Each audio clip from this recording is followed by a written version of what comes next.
Qu'en est-il du désir de perfection tant qu'il viendrait submerger certains parents?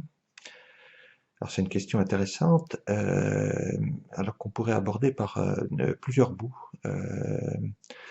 Alors on pourrait peut-être commencer tout de même par dire que le désir de perfection n'est ni en soi une qualité, ni en soi un défaut, et que évidemment l'impact d'un tel désir sur les pratiques de la parentalité va dépendre de la structure de personnalité dans laquelle précisément un tel désir œuvre.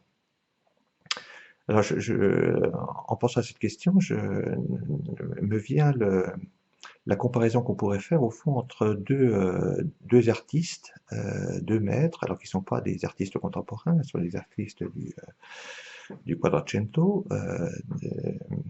Je pense à Michel-Ange et Léonard de Vinci, qui sont deux artistes, deux immenses talents, contemporains ou à peu près contemporains l'un et l'autre, et pour lesquels la question du désir de perfection se pose. Ce sont deux artistes pour lesquels un tel désir est d'une force inouïe, et pour lesquels les conséquences sont presque radicalement opposées. Alors, Michel-Ange a produit une œuvre tout à fait magistrale, prolifique, etc. Je crois qu'on peut identifier aux alentours de 180 œuvres concernant Michel-Ange. Et chez Léonard de Vinci, on pourrait dire c'est presque l'extrême opposé, c'est-à-dire qu'on a très très peu d'œuvres qui lui sont totalement attribuables,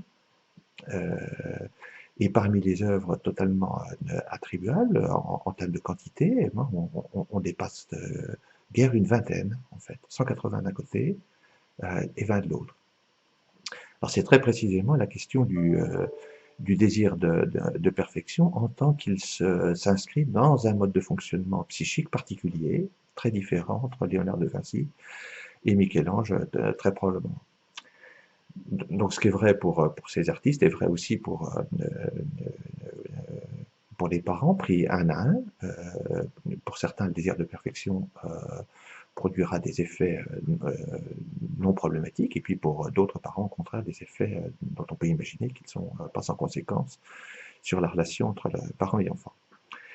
Et en dehors de la question de la structure de personnalité propre à chaque parent, se pose une autre question concernant le désir de perfection, au sens où c'est une composante, en quelque sorte, qui est très présente dans la société d'aujourd'hui. Alors, elle n'est pas présente en soi comme telle, mais elle est présente au sens où elle s'articule à d'autres dimensions que sont le narcissisme, ce qu'on appelle le narcissisme, grosso modo l'estime de soi, l'image qu'on s'attribue à soi-même et celle qu'on veut offrir aux autres.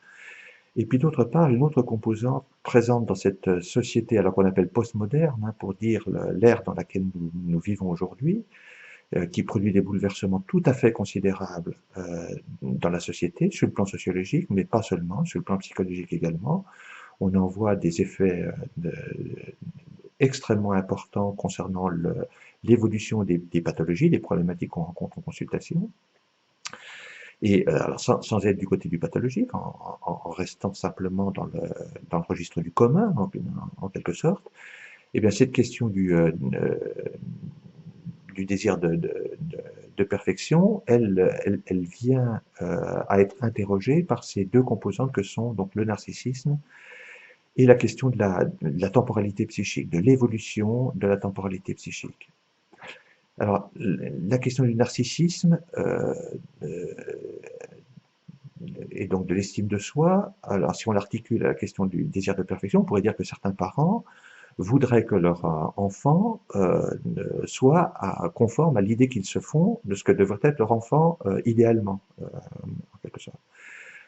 Et donc des parents, on a affaire à des parents qui mettent la barre très très haut, et il en va au fond de leur image, que de percevoir chez leur enfant, au fond des traits ou des qualités que d'une certaine façon ils se prêtent à eux-mêmes ou ils aimeraient qu'on leur attribue.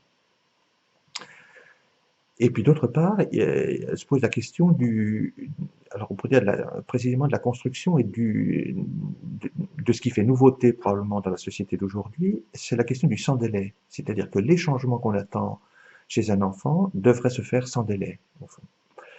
Et donc, du coup, on est confronté à deux choses assez nouvelles. Au fond, des parents, alors, par exemple, les neuropsychologues constatent ce phénomène voilà, depuis une dizaine d'années. Des parents, par exemple, qui viennent en consultation neuropsychologique pour savoir si ou vérifier ou valider que leur enfant présente bien un haut potentiel, alors que précisément, il n'en présente pas. Mais cette question-là est présente dans la tête des parents, en tout cas de beaucoup d'entre eux. Et puis, deuxième élément qui est à prendre en compte, c'est cette question du sans délai, c'est-à-dire le fait que les parents ne mesurent pas que ce qu'ils demandent à leur enfant, ils l'exigent avec des attentes, en quelque sorte, en termes de temporalité, qui sont peu compatibles avec le fonctionnement psychologique des enfants de façon générale, et en tout cas pas compatibles avec leur niveau d'âge.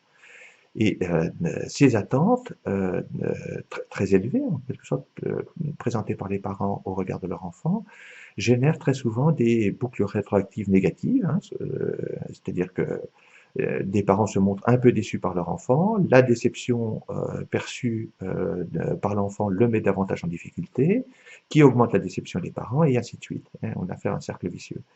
Alors en cela, on pourrait dire que le désir de perfection peut submerger certains parents et produire des effets évidemment compliqués, voire même délétères dans certaines configurations.